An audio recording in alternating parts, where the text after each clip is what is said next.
Bonjour à tous, c'est l'heure de notre quotidienne Quintet Flash. Ce dimanche, on prend la direction de l'hippodrome de Paris-Longchamp à l'occasion du prix des arènes de Lutèce. On va évoluer sur 1700 mètres.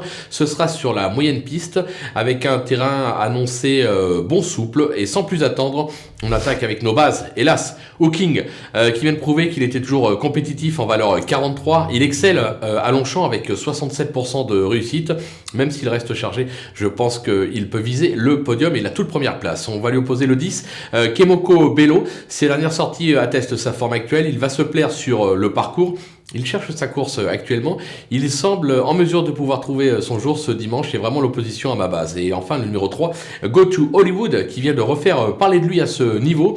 Il se plaît sur l'hippodrome de Longchamp. La distance va lui plaire sur sa lancée. Il est tout simplement capable de confirmer. Du côté des opposants, on commence avec le numéro 2, Roderick, qui affiche 80% de réussite à ce niveau. Il s'est déjà bien comporté sur cette piste et ne sera pas dérangé par la distance.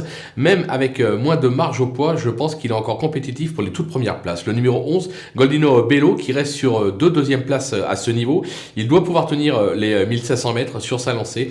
Il fait partie des nombreux candidats aux toutes premières places. Le numéro 6, Norwegian Sir, qui a gagné son quintet sur ce parcours en mai dernier en 36,5 de valeur. Aujourd'hui, en 40, ça se complique pour la gagne.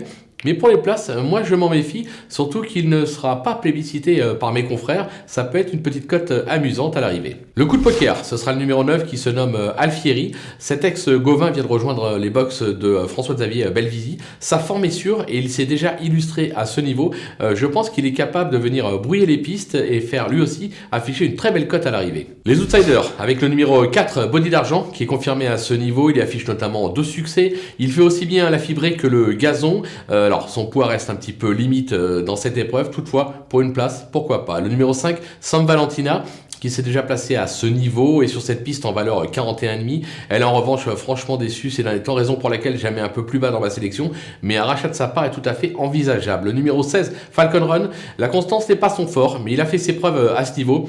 Décidé, il est capable de brouiller les pistes, même si il aura besoin d'une piste justement très assouplie pour s'exprimer. On annonce bon souple, ça sera un petit peu limite, mais on peut pas l'écarter. Le numéro 7, Wood City, qui s'est déjà bien comporté à ce niveau, mais il aurait probablement préféré évoluer sur une distance un petit peu plus longue et il passe un test en 39 de valeur, raison pour laquelle là aussi je le place plus bas dans ma sélection. Le numéro 14, Igbari, qui retrouve le parcours de son année de succès, c'était dans une classe 3, il vient d'échouer à ce niveau à 7 valeurs, il est pour moi pris encore un petit peu trop, c'est pour ça que pas mieux que 4/5e. Le numéro 12, African Grey, qui n'a pas véritablement convaincu à ce niveau et que c'était une deuxième place sur l'hippodrome de La Teste.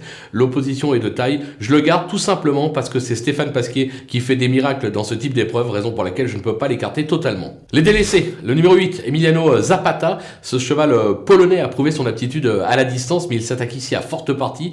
Le handicapeur s'en méfie toutefois en 39 de valeur, mais moi personnellement je n'y crois pas. Le numéro 13, Toronada, excepté son dernier succès à Châteaubriand, elle n'a cessé de décevoir cette année. Son entourage joue la carte de la fraîcheur. Pour moi, ça ne suffira pas, raison pour laquelle je l'écarte. Et enfin, le numéro 15, Dame Gladys, qui n'a guère véritablement convaincu sur notre sol. Pour son premier handicap face à une telle opposition, difficile de la recommander, raison pour laquelle, là aussi, je l'écarte. Voilà, on a fait le tour de cette épreuve qui s'annonce des plus ouvertes derrière des bases qui semblent assez solides. On va se quitter avec ma sélection et mes conseils de jeu. À vous de jouer!